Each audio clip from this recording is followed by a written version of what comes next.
Siamo durante le festività natalizie e adesso da adulto pensi che non ci sono più i Natali di una volta, vero? Quando da bambino ti divertivi ad aspettare i regali, a preparare l'albero. Sì, e c'avevi il pandoro e il panettone. E quella cosa che si faceva a scuola poco prima delle vacanze. La recita di Natale. Che bello! E a volte vorresti poter tornare indietro per rivivere certi momenti, ma purtroppo non si può. Purtroppo non si può, non si può, non si può potere.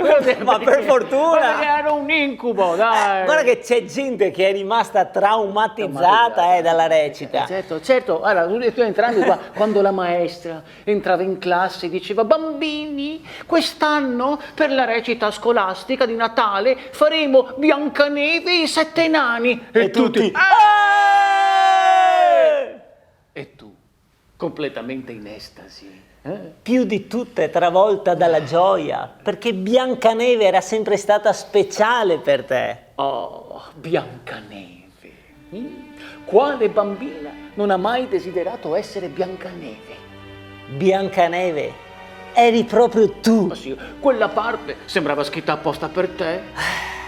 Si sa che Biancaneve è sempre stata 1,30 m, 98 kg, gamba tozza e triplo mento.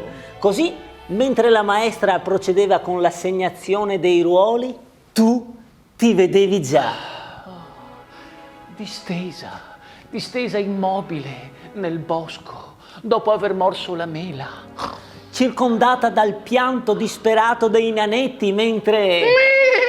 Quello strafigo di Filippo Torricelli, per il quale il tuo cuore batteva fin dal primo giorno di prima elementare, arrivava a cavallo del suo puro sangue per darti il bacio.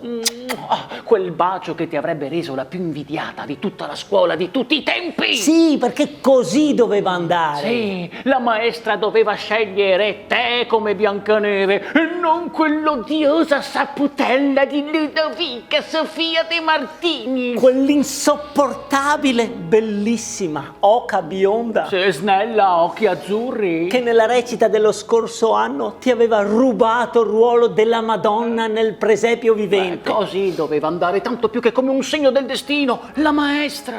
Per il principe siete tutti d'accordo se lo facciamo fare a Filippo Torricelli? Sì!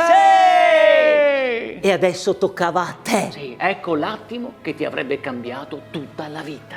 E allora, bambine, chi di voi invece farà Biancaneve? E mentre tutte le tue compagne di classe facevano a gara alzando la mano: io maestra, io.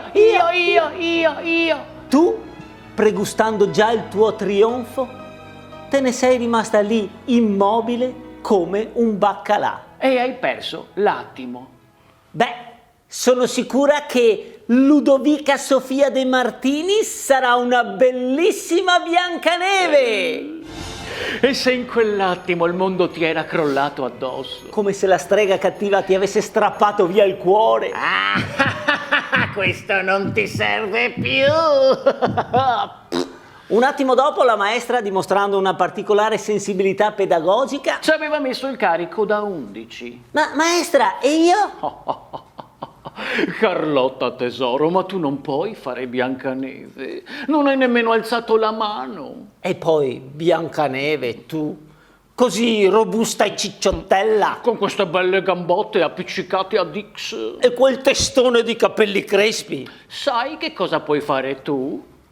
Il cespuglio! Un bel cespugliotto! Sarai la nostra Carlotta Cespugliotta! Carlotta Cespugliotta! Carlotta Cespugliotta! E così Filippo Torricelli e Ludovica Sofia De Martinis vissero felici e contenti. La maestra per te diventò per sempre la strega cattiva? Da quel giorno sei diventata per tutti Carlotta Cespugliotta? E la tua autostima e la tua vita rimasero segnate per sempre? Per colpa di quel meraviglioso Natale e della sua recita. Auguri!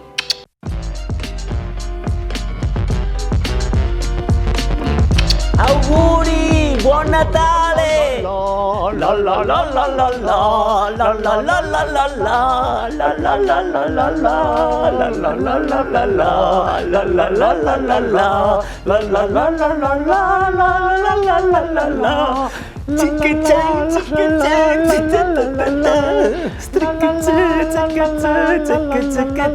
Uè.